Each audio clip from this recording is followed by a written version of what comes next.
Assalamualaikum warahmatullahi wabarakatuh. My name is Nurlina. My student ID number is 1932008.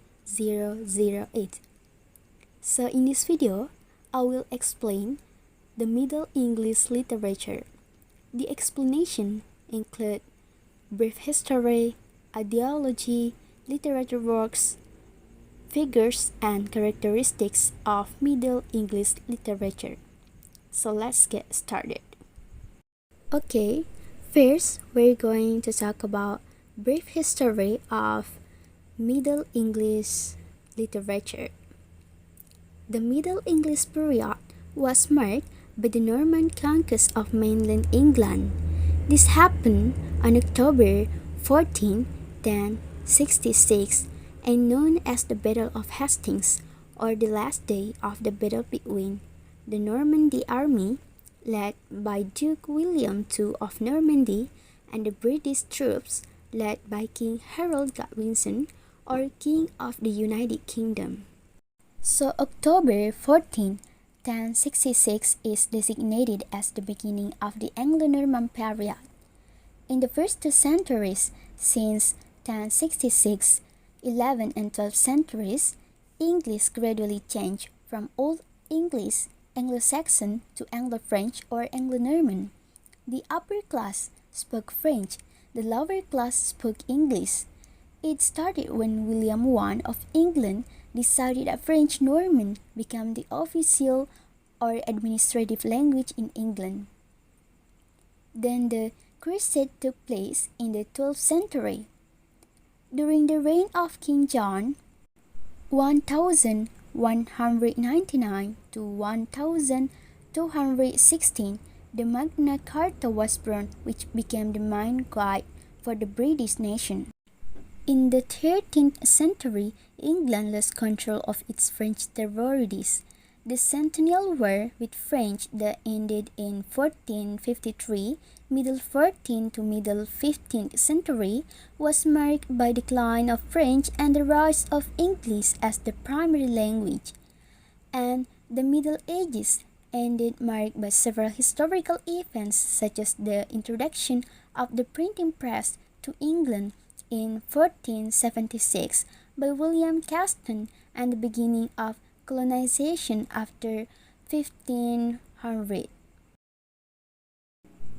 Second, we're going to talk about characteristics of Middle English literature. Characteristics. First, many literary works use French culture because French culture is very influential on language and literature. Second, literature has various forms of rhyme, has a clear and simple style of expression. There are 3 types of literary works in this period: poetry, prose, and drama. Third, most of the poems consist of metrical romances or romantic stories written in the form of rhymes about French heroes: Roland, the killed hero, Arthur, and the British heroes, Bevis of Hampton. Fourth, prose in this period generally contains the history of the kings of England. And the last, drama consists of sermons, originally in Latin, and then converted into English for easy understanding. Drama is taken from the scriptures.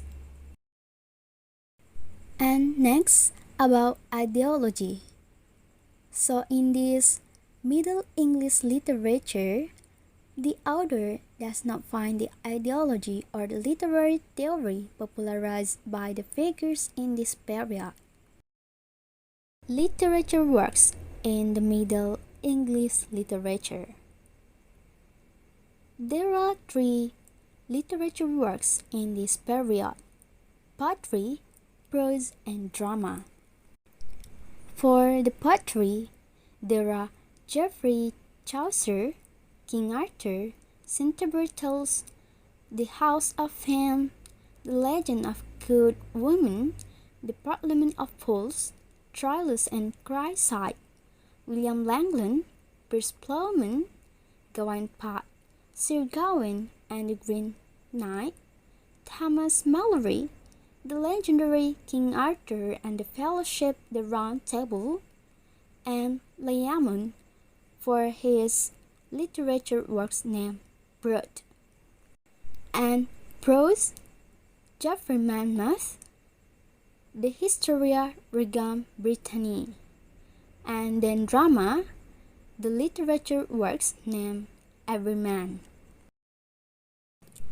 Okay, and the last, we're going to talk about figures in this period, Middle English literature.